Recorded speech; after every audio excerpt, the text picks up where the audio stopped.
Good morning, children. This is Vaibhav Kulkarni, TGT Maths, Jawahar Navodaya Vidyalaya, Usmanabad, Taluka Turzapur. Actually, you might have seen so far so many videos I have prepared on class 9 standard maths, class 10 standard maths. My target is to finish off this 9 standard maths as well as 10 standard maths for the students. And along with that, I have also prepared some videos called as Basic Maths for All, in which so far I have almost completed 20 videos and I will be taking up to 40 videos. So the content of the videos is to help the students who are having the problems in their basics. If the students see those basics and they try to do the problems of 9th and 10th standard, I feel that they will feel 9th and standard maths very easy, because as an experienced teacher from last 26 years and plus some 3 years outside Navodaya, I have come to know some of the difficulties that the student face when they come in 9th and 10th standard. So with that intention, I have prepared the videos for basic maths also. Now this basic maths video can be seen even by 6th standard students, 7th standard students, 8th standard students, 9th standard students and 10th standard students.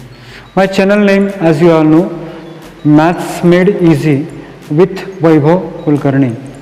This is my channel name. The purpose of making this channel is to give standard coaching to the students who are suffering a lot because of this corona pandemics. Students are finding it very difficult to get the teachers. Most of the colleges are closed, most of the schools are closed, and in that context, students should be able to do maths. With that noble intention, this channel has been started. So I hope you might have already started seeing my channel. I want that you should subscribe it, share it, and even you can share your comments so that we can have an interactive class through mobile and through my internet, through my YouTube channel, Maths Made Easy with Vaibhav Kulkarni.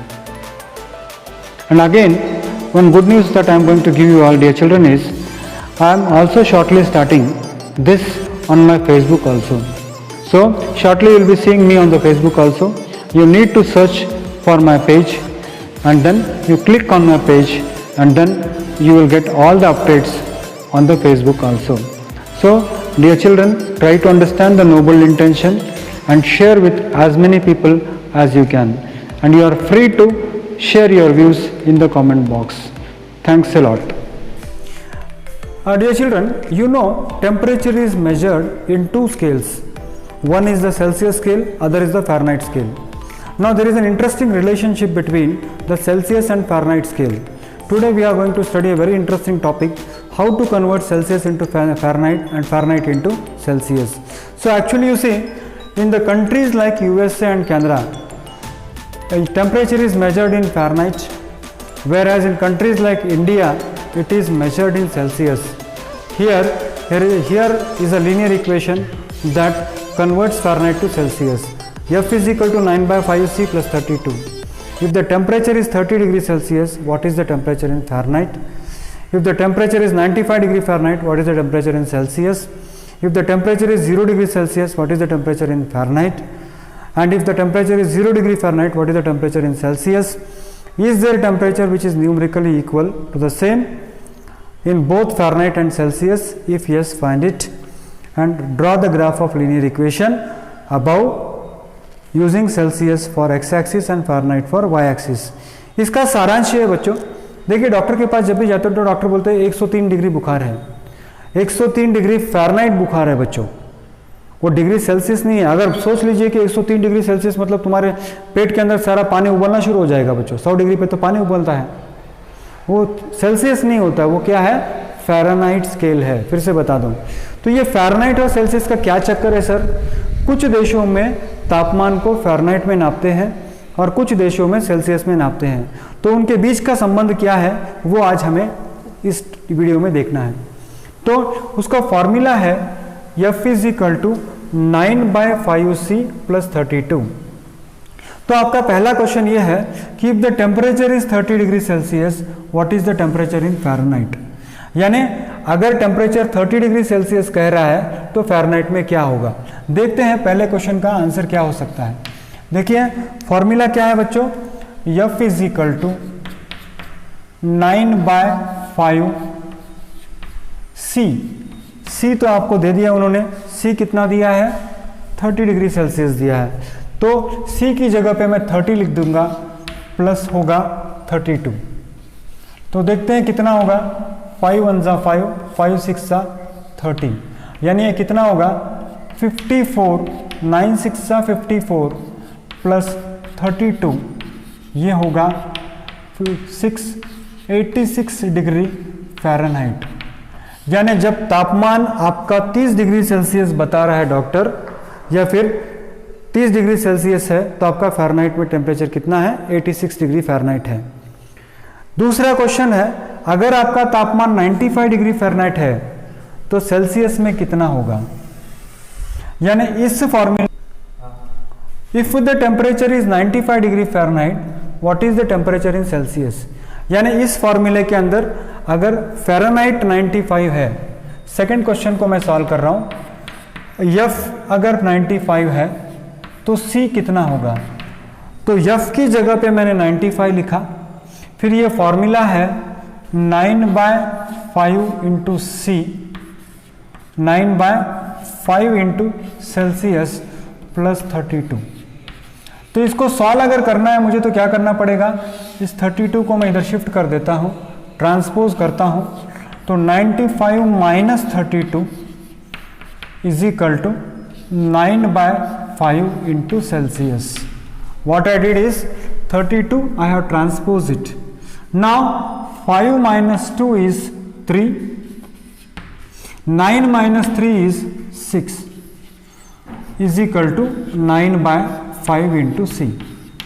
अब फिर इसको अगर मैंने यहाँ left side transpose किया तो 63 multiplied by 5/9 is equal to Celsius. तो 9 1 jar 9, 9 7 jar 63, यानी 7 इंटू 5 कितना होगा बच्चों 35 डिग्री। तो यानी इसका मतलब ये होता है, what is the meaning of it, इसका मतलब ये होता है कि जब तापमान 95 डिग्री फ़ारेनहाइट बता रहा है डॉक्टर, तो हमारे सेल्सियस के अंदर कितना होगा 35 डिग्री सेल्सियस होगा। उम्मीद है आपको समझ में आ रहा है। Simple, the formula is what, F is equal to 9/5C plus 32। Next आता है, and if the temperature is 0 degree Fahrenheit what is the temperature in Celsius. यानी अगर मान लीजिए टेम्परेचर इज 0 डिग्री फ़ारेनहाइट अगर है तो सेल्सियस में कितना होगा। पहला हमने क्या किया, तीसरा क्वेश्चन है ये। तीसरा क्वेश्चन क्या कह रहा है, टेम्परेचर अगर 0 डिग्री सेल्सियस है तो फ़ारेनहाइट कितना होगा।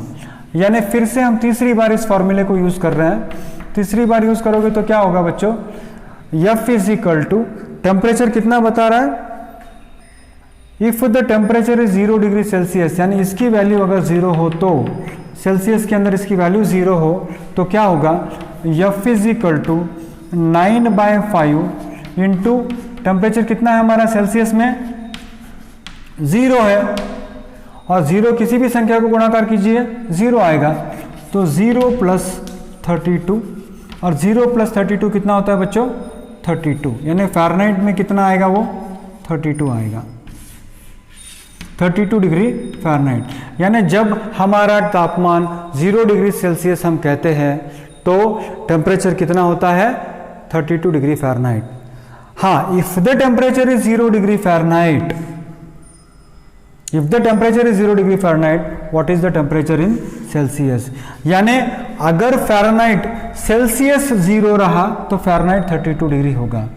If 0 degree Celsius is there 32 degree Fahrenheit is there. If Fahrenheit is 0 then how much Celsius, then F की जगह पे 0, 9/5 into C plus 32। Now if I transpose this 32 towards left, minus 32 is equal to 9/5 into C. So minus 32 into 5/9 is equal to C. If I transpose it 5/9 into C, और इसको आप into कीजिए, 5 2 ज़ा 10 carry 1, 5 3 ज़ा 15 plus 1 16, यानी -160 divided by 9 is equal to Celsius. अब इसको आप सिंप्लीफाई कर सकते हैं, जो भी सिंप्लीफिकेशन आपका आएगा जैसे आप करोगे तो ये होगा 9 1 ज़ा 9, 9 1 ज़ा 9 के बाद कितना बचेगा बच्चों, 7 बचेगा, तो 7 बचेगा तो 70 होगा, 9 9 1 ज़ा 9, फिर 9 7 जा 63 बचेगा 7, फिर 9 7 जा 63 बचेगा 7, तकरीबन 17.7 डिग्री सेल्सियस पे आ जाएगा वो। आप उसको करके देख सकते हैं। फिर से एक बार मैं बता दूं आपको, 9 1 ज़ा 9, कैरी कितना होगा 7, 70 होगा तो 9 7 जा 63, कैरी 7, फिर 70 यानी 60 इतना होगा। अब अगला क्वेश्चन है, what is the next question? Next question है, is the temperature which is numerically the same in both Fahrenheit and Celsius? क्या फ़ारेनहाइट और सेल्सियस कभी इक्वल हो सकते हैं? हाँ, ये बहुत बड़ा क्वेश्चन है, यानी फ़ारेनहाइट और सेल्सियस दोनों इक्वल होना चाहिए। F should be equal to C, तो F should be equal to C, F should be equal to C यानी F की जगह पे मैं क्या लिखना चाहिए, C लिखना चाहिए। क्या वो इक्वल हो सकता है? चलो देखते हैं। F की जगह पे मैं C लिख देता हूँ, 9/5 C लिखता हूँ प्लस 32 लिखता हूँ, तो क्या होगा C माइनस 9/C/5 होगा इज इक्वल टू 32। फिर से एलसीएम आप ले लीजिए बच्चों, तो एलसीएम लोगे तो क्या होगा 5C minus 9C is equal to how much, 32। तो यानी क्या होगा -4C/5 इज इक्वल टू 32, यानी C is equal to how much, 32 into 5/-4, 4 1 ज़ा 4, 4 8 ज़ा 32, तो C इज इक्वल टू -40, 8 5 ज़ा 40 डिवाइडेड बाय माइनस, तो -40 डिग्री सेल्सियस जब होता है टेम्परेचर, जब टेम्परेचर -40 डिग्री सेल्सियस होता है उस समय फ़ारेनहाइट स्केल और सेल्सियस स्केल दोनों इक्वल होता है। तो बच्चों फिर से मैं एक बार आपको बता दूं कि there is a relation that F is equal to 9/5C plus 32। पहला क्वेश्चन था, अगर टेम्परेचर 30 डिग्री सेल्सियस हो तो फ़ारेनहाइट क्या होगा? अगर टेम्परेचर 30 डिग्री होता है तो फ़ारेनहाइट 86 होता है। दूसरा क्वेश्चन था, what was the second question? If temperature is 95 degree Fahrenheit तो सेल्सियस में क्या होगा? तो टेम्परेचर फ़ारेनहाइट की जगह पे मैंने 95 लिखा, तो सेल्सियस में आपको कितना मिल रहा है? 35 मिल रहा है। तीसरा क्वेश्चन था, अगर सेल्सियस 0 रहा तो फ़ारेनहाइट कितना होगा? सेल्सियस अगर 0 रहा बच्चों तो फ़ारेनहाइट 32 होगा। फ़ारेनहाइट अगर 0 रहा तो सेल्सियस होगा 17.77। तो और फोर्थ क्वेश्चन था कि क्या फ़ारेनहाइट और सेल्सियस दोनों इक्वल होता है? कभी होता है तो सेल्सियस और फ़ारेनहाइट मैंने इक्वल लिखा। फिर बच्चों ये एलसीएम वगैरह मैंने ले लिया, तो -4/5C इज इक्वल टू 32 हुआ। इसको जैसे ही मैंने सॉल्व किया तो -40 डिग्री सेल्सियस आया, यानी -40 डिग्री सेल्सियस पे टेम्परेचर दोनों इक्वल होता है। Earlier I explain to dear children that there are two units of measuring the temperature. One is the Fahrenheit scale and the other one is the Celsius scale. We also came to know that at -40 degrees Celsius, Fahrenheit scale and Celsius scale is equal. And when the Celsius scale is 0, Fahrenheit scale becomes 32. So these things we already studied. Now in the next part of the problem, we are supposed to draw the graph. Now sir, how to draw the graph? Let us see. See, this is the relation between Fahrenheit and Celsius. Fahrenheit scale says F is equal to 9/5C plus 32. How to solve this problem? See, let us take C is equal to 5. Let us take C is equal to 5. If I take Celsius as 5 degrees Celsius, then let us see F is equal to 9/5 into 5 plus 32. How much I get?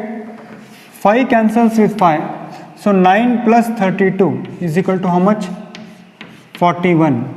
So that means what? When Celsius is 5, Fahrenheit is 41. 5 degrees Celsius means 41 degree Fahrenheit.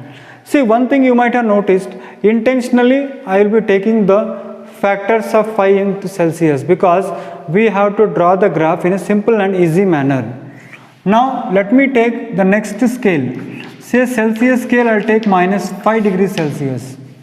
If I take Celsius as minus 5 degrees Celsius, then F is equal to 9 by 5 into minus 5 plus 32. Then you see 5 ones are 5, 5 ones are 5.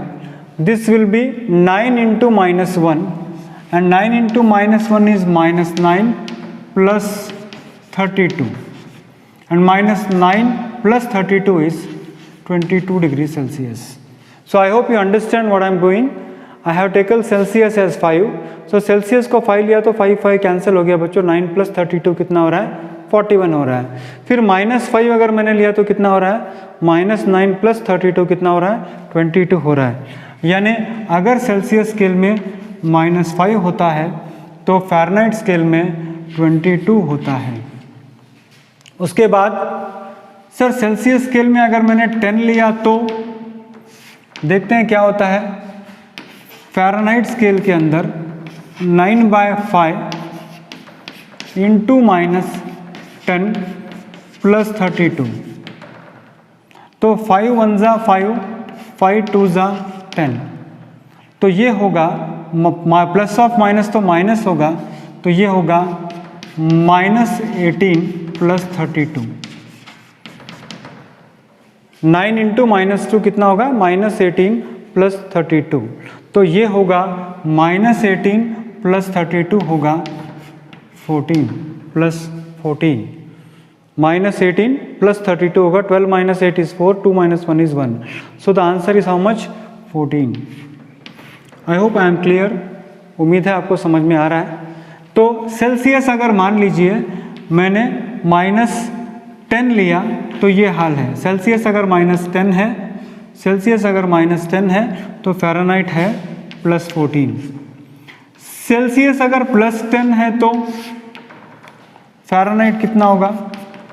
9 by 5 into plus 10 plus 32. 5 1 जार 5, 5 2 जार 10, तो 9 2 jar 18 plus 32, तो ये होगा 50. तो यानी Celsius अगर 10 है तो फ़ारेनहाइट होगा 50. उसके बाद सेल्सियस अगर 15 है या माइनस 15 है मान लीजिए, तो क्या होगा? आप समझ रहे होंगे sir, you may be thinking sir why you are taking 5, why you are taking minus 5, why you are taking minus 10, why you are taking 10? Because in the denominator 5 is there. So I want that factors of 5 should be taken as Celsius. So what I'll do here, minus 15 if I take 9 by minus 15 into 9 by 5 into minus 15 plus 32. So 5 1s are 5, 5 3s are 15. So this is 9 into minus 3, that is equal to 27 plus 32, and that is equal to how much? 5. So that means what? If Celsius scales measure minus 15, if Celsius scale measures minus 15, Fahrenheit scale measures 5 plus 5. So that way if you want, sir, Celsius is equal to plus 15, then I think you can use your common sense here. Instead of minus 27, here it will be 27 plus 32, and that is equal to how much? 9, 59 you will get. So if Celsius measures plus 15, then Fahrenheit measures 59. So dear children, what we have done is, we have taken the relation between the Celsius and the Fahrenheit scale, and from that what we are trying to do is, we are trying to plot a graph. It is a linear equation in two variable where f and c are the two variables. You may be thinking, sir, always linear equation in two variable means we have to take x and y always. No. Who told you? Your variables can be f, variables can be c also. So I hope this is the points. Now we have to plot the same points on the graph. For 5 degrees Celsius we got 41.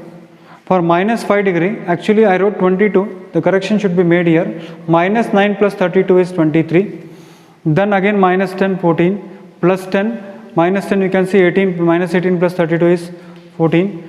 Then again plus 10 means what? 18 plus 32 is 50.